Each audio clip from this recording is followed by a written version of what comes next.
de la mine, descendez les collines, camarades. Sortez de la paille les fusils, la mitraille, les grenades.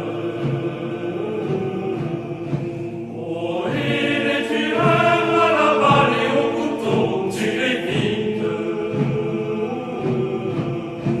Oh, les saboteurs, attention à ton fardeau, dynamique. C'est nous qui brisons les barreaux des prisons pour nos frères. La haine à nos coups, c'est la faim qui nous pousse la misère. Il y a des pays où les gens creux des lits font des rêves. Ici, nous vois-tu, nous on marche et nous on tue, nous on crève. Ici, chacun sait ce qu'il veut, ce qu'il fait quand il passe. Ami, si tu tombes, un ami sort de l'ombre à ta place. Demain, ils s'embrassent, séchera au grand soleil sur les routes. Sifflez, compagnons, dans la nuit, la liberté nous écoute.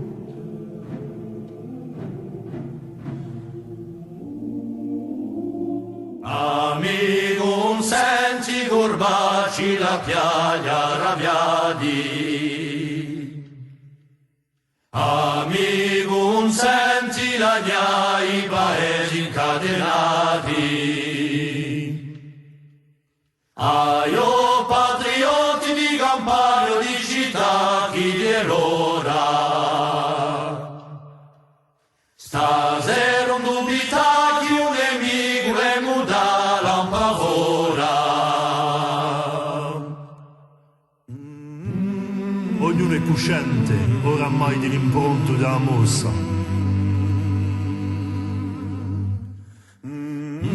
Amico tu caschi, venderà un altro uomo a riscossa.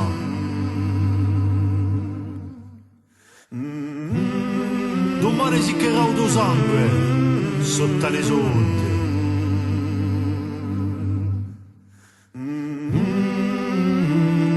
Cantate fratelli, cantate, che ci sente libertà stanotte. C'est nous qui sillons les barreaux des prisons pour nos frères. La haine à nos trous, c'est la faim qui nous pousse la misère. Il y a des pays où les gens au creux des lits font des rêves. Ici, nous vois-tu, nous on marche, nous on tue, nous on crève.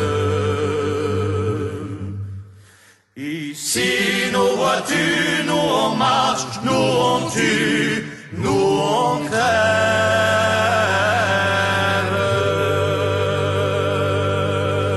80e anniversaire de la libération de la Corse.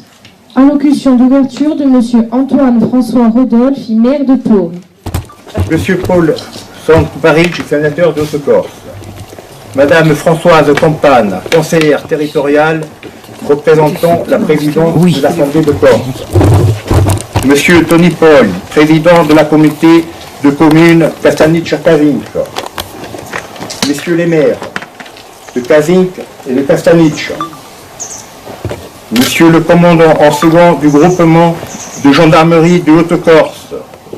Monsieur le commandant de la brigade de gendarmerie de Pinta-di-Cazinc. Monsieur Stix Pugolini, président de la NACRE 2B. Messieurs les anciens combattants. Messieurs les porte-drapeaux.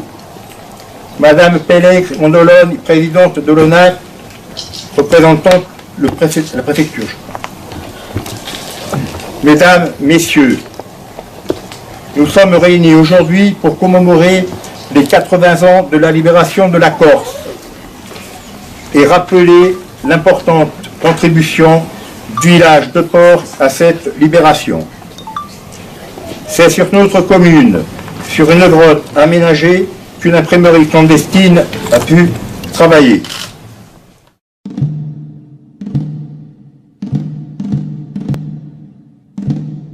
Le Patriote, journal de la Résistance, y était imprimé.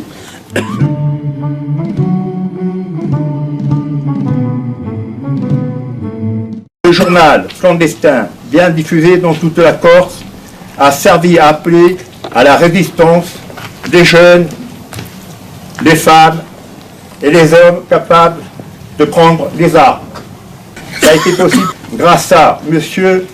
François Vittor.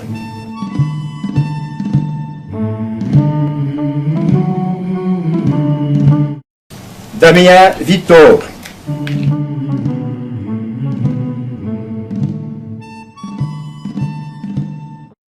Baptiste Battesti.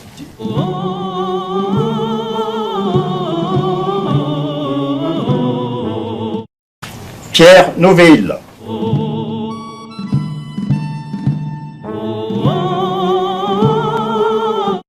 Joseph-Antoine Batteste.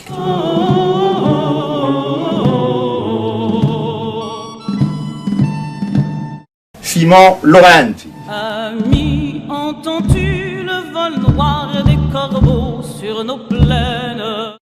Ambroise Batteste.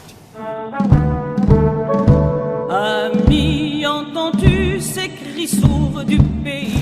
Ils étaient tous de notre village. Ne les oublions pas, ne les oublions jamais. Merci.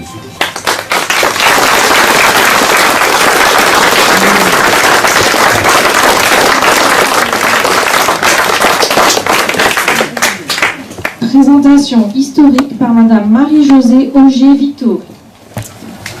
Quelle émotion aujourd'hui d'avoir à évoquer l'engagement de notre village de Port dans la libération de la Corse.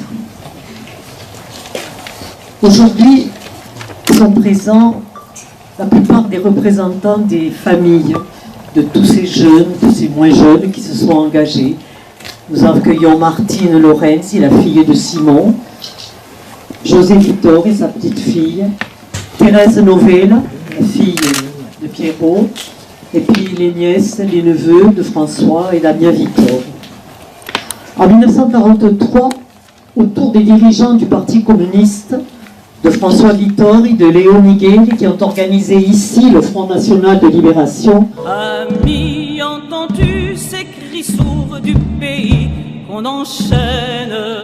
L'envahisseur et le fascisme, tout le village s'est engagé pour repousser l'ennemi en aidant les résistants, les nourrir, cacher, porter les plis d'informations pour aider les hommes engagés dans cette lutte. Six Ugolini, président de l'Association nationale des anciens combattants et amis de la résistance, vous racontera tous ces événements bien mieux que moi. Aujourd'hui, simplement, une pensée pour tous nos anciens, pour ces femmes, ces enfants, terrorisés par les fouilles des Italiens dans les maisons de Port. Je pense particulièrement à ce petit garçon. Oh, et partisans, ouvriers et paysans. S'est assis un jour sur une mitraillette posée dans un coin pour la dissimuler aux yeux des envahisseurs qui fouillaient la maison. Ou bien qui courait prévenir les résistants que les Italiens arrivaient, qu'ils étaient déjà à Saint-Jacques. Et lui qui a assisté, terrorisé, caché derrière les volets de la cuisine, à la violence qui se déroulait devant ses yeux, sa tante menaçant les Italiens pour les obliger à faire descendre son frère, Damien, qu'on emmenait dans un camion. C'est l'alarme. Ce soir, l'ennemi. Je pense à ces femmes de Port qui traversaient toute l'île porteuses de messages, à ce comité populaire des femmes, oui, ici, à Port. Le prix du sang et des larmes. Montez de la mine, descendez des collines, camarades. Je pense à Baptiste, Baptiste Batesti, qui a pris le risque de recevoir chez lui, à Poudos, l'état-major du Front National. Sortez de la paille, les fusils, la mitraille. Réunion, et qui a aussi abrité l'imprimerie clandestine qui, de Bastia, a transité par Sorgue, puis à Port, dans une maison. Oh, et les tueurs à la balle et au couteau. Poudos, avant de gagner enfin la grotte préparée par Damien. Oh, et saboteur, attention à ton fardeau, dynamite. C'est nous qui brisons les barreaux des prisons pour nos frères. Je pense à Piero Novella, à Simon Lorenzi, qui, malgré leur jeune âge, acceptaient les missions qui leur étaient confiées et les réalisaient avec succès, quel qu'en soit le danger. La résistance, ici, c'est l'histoire de notre village. C'est notre histoire. N'oublions pas les mots des luards. Si l'écho de leur voix faiblit, nous périrons. Faisons nôtre cette pensée.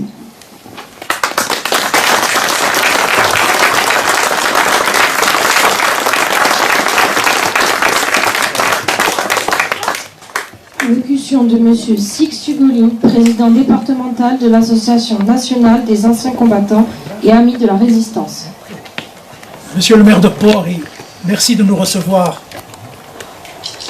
Monsieur le député, monsieur le sénateur, mesdames et messieurs les élus, messieurs les représentants des autorités civiles et militaires, messieurs les présidents d'associations, messieurs les porte-drapeaux, mesdames, messieurs, dans les ténèbres de l'occupation, il arrive qu'un éclair brille et éclaire le chemin. Lorsque 82 000 soldats italiens déferlent en Corse à partir du 11 novembre 1942, les Corses sont abasourdis, comme assommés par le poids du nombre, par l'arrogance des officiers et par le comportement du gouvernement de Vichy qui demande aux Corses, par la voix de son préfet Bellet, d'accueillir les Italiens avec correction et dignité. Il faut que l'ordre règne, écrit le préfet. C'est d'autant plus insupportable que les Italiens qui viennent ici pour annexer la Corse se présentent comme des protecteurs contre un débarquement allié. Le général Mondino demande aux Corses, je cite, de donner leur hospitalité aux troupes qui accourent de l'Italie voisine à la défense de l'île. Quelle imposture! En fait, les Italiens, qui connaissaient déjà leurs adversaires les plus influents et les plus convaincus, ont pu mettre en marche immédiatement la machine à réprimer. Le essaim pour purger, les coups, la prison, la torture, la mort sont tour à tour utilisés par les fascistes italiens. Derrière leur façade rassurante, ces fascistes tiennent les opposants à leur merci. Et ils ont la gâchette facile. Il faut donc se cacher du regard froid des chemises noires aux aguets. Le village de Pori est plutôt retiré et accessible d'un seul côté. Les lieux se prêtent bien à l'installation de caches et la population est entièrement acquise à la résistance. Un homme valeureux et responsable, entouré d'une famille nombreuse et très soudée, en est originaire. Il a aussi, pour avoir combattu dans les brigades internationales, une longue expérience du combat. Il s'appelle François Vittor. Il était donc normal que les résistants installassent là leur matériel de propagande et tinssent là leur réunion secrète. Le matériel de propagande d'où sont sortis tracts et journaux était utilisé dans une grotte, la célèbre grotte de Pori. Et c'est un antifasciste italien, Roberto Pedini, qui durant des mois a imprimé le matériel de propagande au bénéfice de la résistance. La haine à nos trousses et la faim qui nous pousse la misère. Il y a des... Certains, je le sais, préfèrent honorer les Italiens qui ont retourné leur veste le 9 septembre. Ici, nous préférons rendre hommage à cet Italien qui, dès le premier jour, a rejoint les combattants de la liberté. D'autres raisons font de Pori un haut lieu de la résistance corse. C'est ici, dans une maison voisine, celle de François Vittori, que s'est élaborée la stratégie qui a amené la Corse à la victoire. Pays où les gens creux des lits font des rêves. Début mai 1943, 25 responsables communistes tiennent une conférence pour élaborer une stratégie capable de permettre une libération rapide de l'île. 25 responsables, prenant le risque insensé d'être découverts et arrêtés, débattent sous la protection de résistants en armes qui surveillent les environs. Et à l'issue de cette conférence, une décision capitale est prise. Loin de l'attentisme prôné par les responsables nationaux de la résistance, les communistes proposent de s'adresser au peuple corse et de lancer un appel à l'insurrection populaire dès que les circonstances le permettront. L'idée très forte, c'est que la libération de la Corse doit être l'affaire du peuple corse lui-même. Et il faut gagner le peuple corse à la lutte par tous les moyens. Et c'est ici, dans ce village de Kasinka, que cette stratégie, qui s'est avérée victorieuse, s'est premièrement concrétisée. Un tract rédigé par Léo Migueli, qui tenait la plume, intitulé « Appel au peuple corse », est largement diffusé dans toute la Corse. Ici, nous vois-tu, nous on marche et nous on tue, nous on crève. Ici, chacun sait ce qu'il veut. Partout, il est bien accueilli. Il conclut, uni et décidé, le peuple corse peut tout. Aussi, lorsque le Front National adopte ce projet, les conditions sont enfin réalisées pour s'engager sur le chemin de la victoire. C'est ici qu'a été admise l'idée d'insurrection populaire. Et l'insurrection venant, elle a fait venir l'aurore. Le combat fut difficile, avec son cortège de destruction, de blessés et de morts, car les Allemands, qui avaient pris petit à petit la place des Italiens, avec l'arrogance de ceux qui se croient supérieurs, de ceux qui se croient nés pour dominer, étaient particulièrement féroces. Mais rien ne résiste aux forces de résistance lorsqu'elle est soutenue par tout un peuple. De nombreuses réunions se tiennent ici, à l'abri des regards. Le 8 septembre, lorsque parvient l'annonce de la capitulation italienne, Colonna d'Istria, François Vittori et le colonel Cagnoni sont en conférence à Pori. Cagnoni part récupérer des camions à Bastia. Les responsables militaires du secteur sont convoqués ici dans ce village. Et le 9 septembre, ils ont l'ordre de s'emparer des dépôts allemands et d'atteindre ainsi Follil. Le 9 au soir, conseil de guerre à la vieille usine, à 2 km de Champlan. On décide d'attaquer le dépôt le 10 septembre au matin et l'attaque a lieu avec les conséquences que l'on sait. Le dépôt est complètement détruit. C'est à Pori aussi que les patriotes de la région de Campile vont s'armer pour attaquer l'usine de Berquette, où les Allemands se sont enfermés. Oui, le village de Pori est bien un des hauts lieux de la résistance corse. À partir d'ici, a pu s'écrire la page la plus glorieuse de l'histoire de la Corse, avec au bout la libération de l'île. Hommes et femmes de Pori, ne vous laissez pas gagner par l'oubli, noir et morne assassin, car notre avenir se trouve dans ce passé glorieux. Et malgré les nuages menaçants qui planent sur nos têtes, on fa ancora tempore.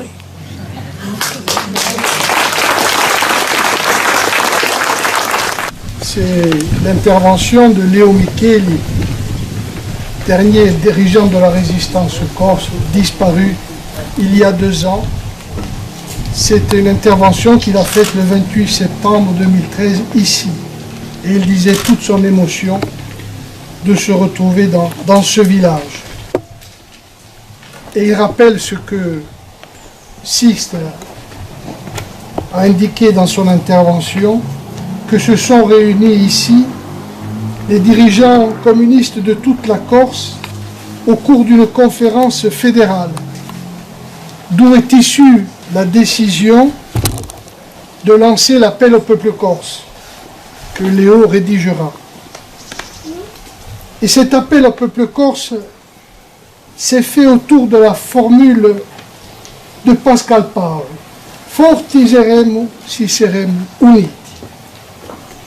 C'était ça le sens de la stratégie élaborée par les communistes à Port et qui allait donner naissance au Front National pour la libération de la France et de la Corse. C'était la condition nécessaire pour faire face à la densité extraordinaire de soldats ennemis, aussi bien italiens qu'allemands. Et Léo le disait, si nous n'avions pas lancé cet appel avec cette stratégie, nous n'aurions pas pu unir toutes les forces du peuple corse. Le rassemblement se faisait contre le fascisme italien, pour la fraternité des peuples, avec comme ennemi principal Hitler. Ce mot d'ordre allait se diffuser dans toute la Corse à partir de l'imprimerie qui a été installée dans la grotte, pas très loin d'ici.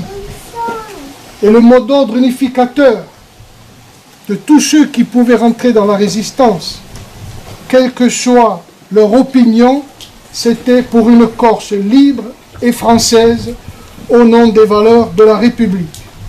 Je vous remercie.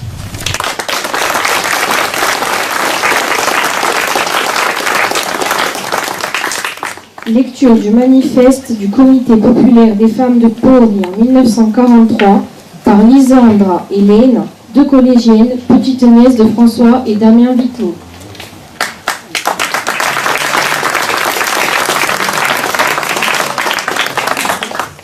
Ce qu'il fait quand il passe.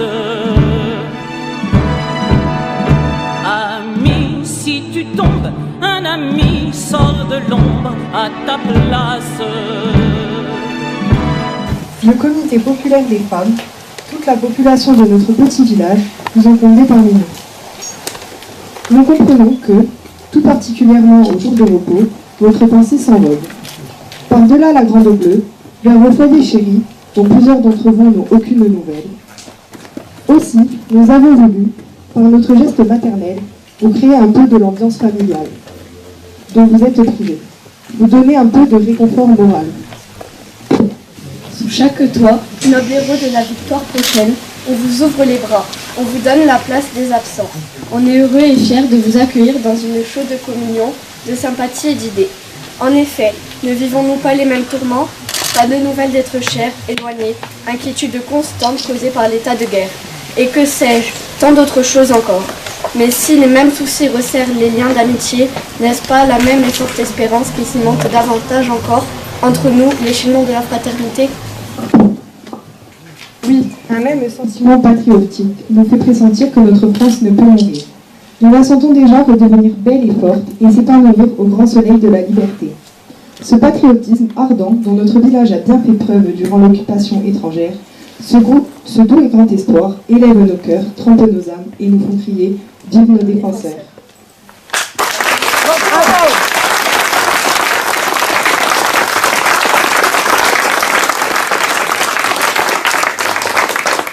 Allocution de Madame Françoise Campagne, représentant Madame la Présidente de l'Assemblée de Corse et Monsieur le Président du Conseil exécutif de la collectivité de Corse. Mesdames, Messieurs, c'est avec fierté que je représente aujourd'hui le Président du Conseil exécutif de Corse et la Présidente de l'Assemblée de Corse en ce jour d'anniversaire. À ce 80e anniversaire de la libération de la Corse, le village de Port mérite toute notre reconnaissance. Nous n'oublions pas que c'est à partir de cet endroit que ces hommes, en pleine occupation ennemie, ont pris la décision audacieuse de rester unis et de continuer à résister. Ils ont élaboré une stratégie, non seulement pour affronter l'ennemi, mais aussi pour assurer que la libération soit principalement l'œuvre des Corses eux-mêmes. Cet esprit de résistance, de détermination et de fierté est ce qui a permis à la Corse de surmonter ses heures les plus sombres. Leur résilience nous rappelle aujourd'hui l'importance de rester unis face aux défis. La conférence de Port a été une étincelle d'espoir et elle témoigne de ce que nous pouvons accomplir lorsque nous sommes unis dans cet objectif commun. En l'honneur de tous ceux qui ont résisté et pour toutes les générations futures, il faut que nous nous engagions à perpétuer cet esprit de résistance et à continuer à lutter pour la liberté, l'égalité et la justice pour tous. Je vous remercie.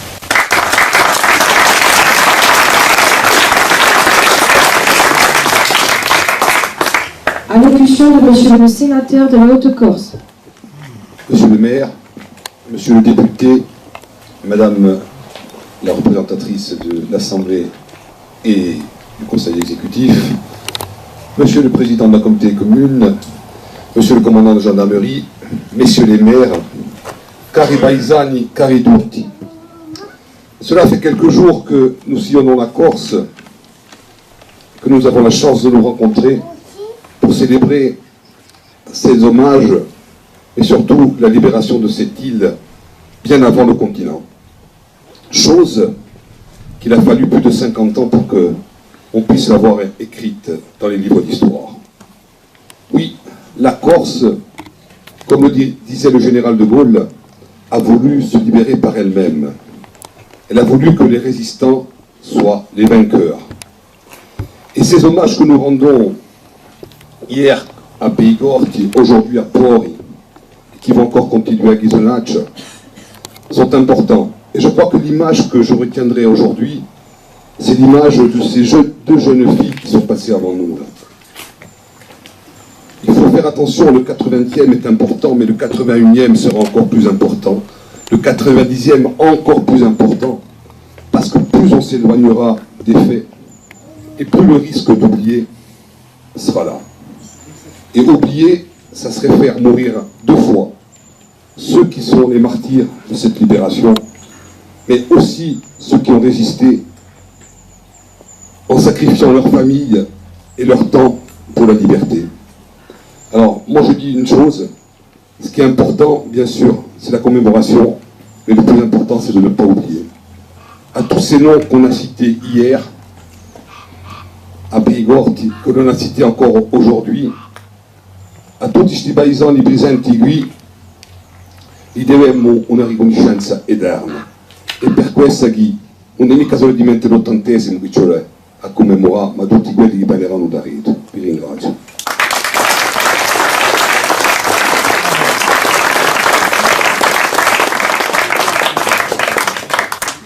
Allocution de Monsieur le député de la seconde circonscription de la Haute-Corse. Monsieur le maire, Monsieur le sénateur, Monsieur le commandant, Madame la représentante du Conseil exécutif de la présidente de l'Assemblée de Corse, Monsieur le président de la communauté de commune, Mesdames et Messieurs les maires, Mesdames et Messieurs les représentants des autorités civiles et militaires, Madame la représentante de l'ANAC, quanto noi siamo felici, fieri e onorati di seguire per commemorare quelli che si sono pisati 80 anni fa. Je dirais que notre présence en tant que parlementaire, et je pense que c'est le cas pour les autres élus, est un devoir absolu.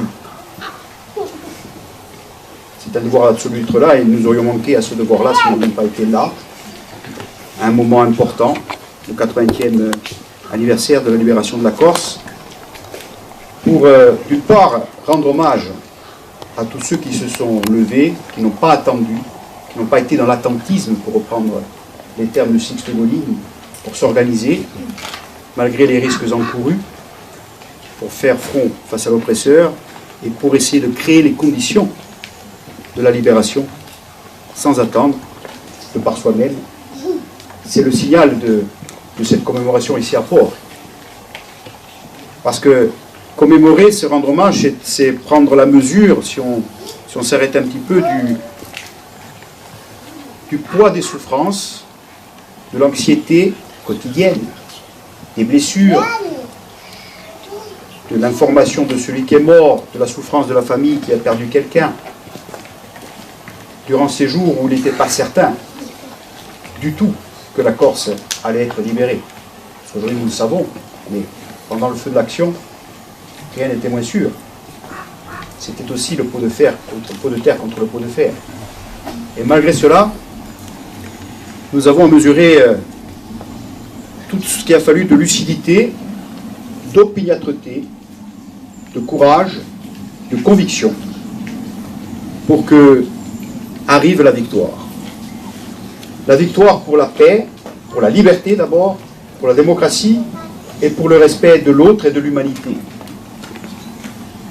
C'est l'ensemble de ces éléments-là qui sont ici en train d'être commémorés. Et commémorés, ça a été évoqué par Sixte, c'est évoqué par le sénateur, et ça sera évoqué certainement par d'autres, en des temps de pénombre, d'incertitude, parce que ce 80e anniversaire arrive à un moment où se passe beaucoup de choses, où rien n'est moins sûr pour le présent et l'avenir. Donc ce que nous faisons ici, c'est à la fois prendre la somme de tout cela, du passé, rendre hommage et faire en sorte que ces hommes et ces femmes soient inscrits enfin en lettres d'or et de manière claire dans les livres d'histoire, mais aussi pour nous autres, au présent, et surtout pour ceux qui arrivent. C'est-à-dire qu'il faut s'inspirer chaque jour et à chaque commémoration, parce que ce sont les plus sûres sources de la capacité à se lever ou à se dresser, si demain il faudra le faire. Je reprendrai l'appel de Léo Miguel, Forti uniti, forti saremo e uniti. Je crois que cet appel, le condensé de cet appel qui a été évoqué, reste pleinement d'actualité et doit être une référence, une boussole pour nous toutes et tous. Je vous remercie.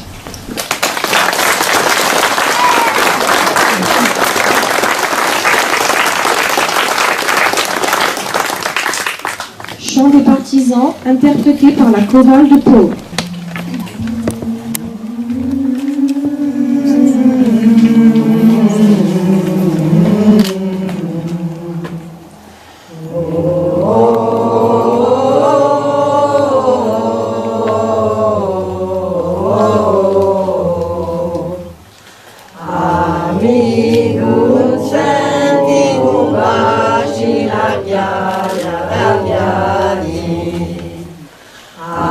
Amen.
Nous allons à présent procéder au dépôt de gerbes.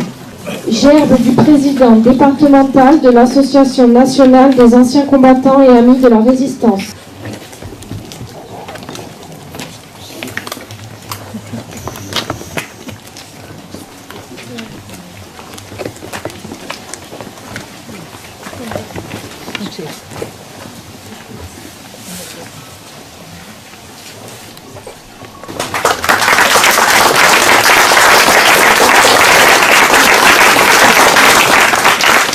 Gerbe de Madame la Présidente de l'Assemblée de Corse.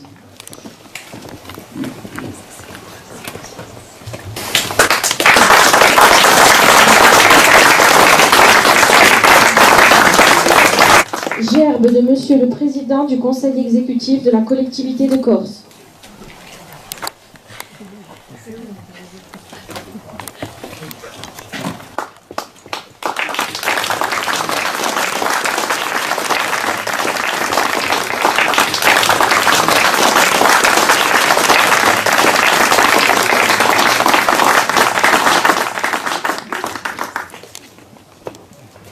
Gerbe de Monsieur le Sénateur de la Haute-Corse.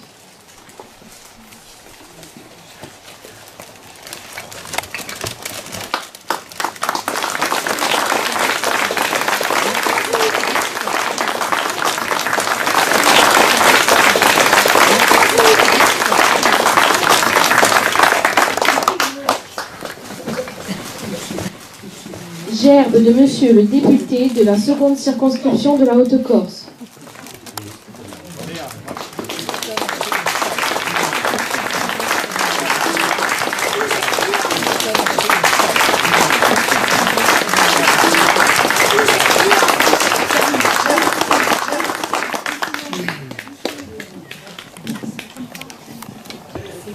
Gerbe de Monsieur le maire et la municipalité de Pau.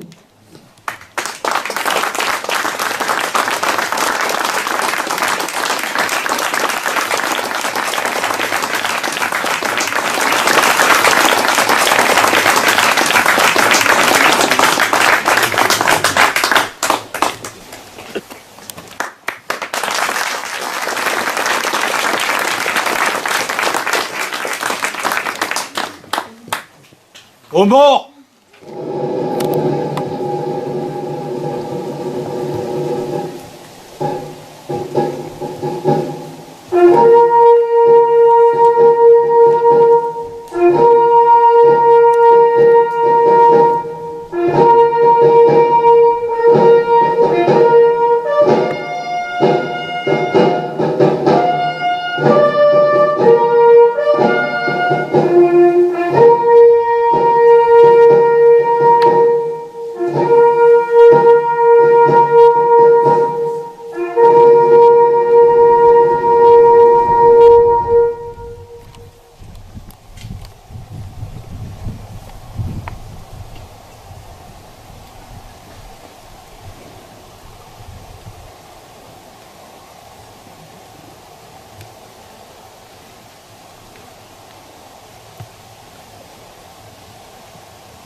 Merci beaucoup.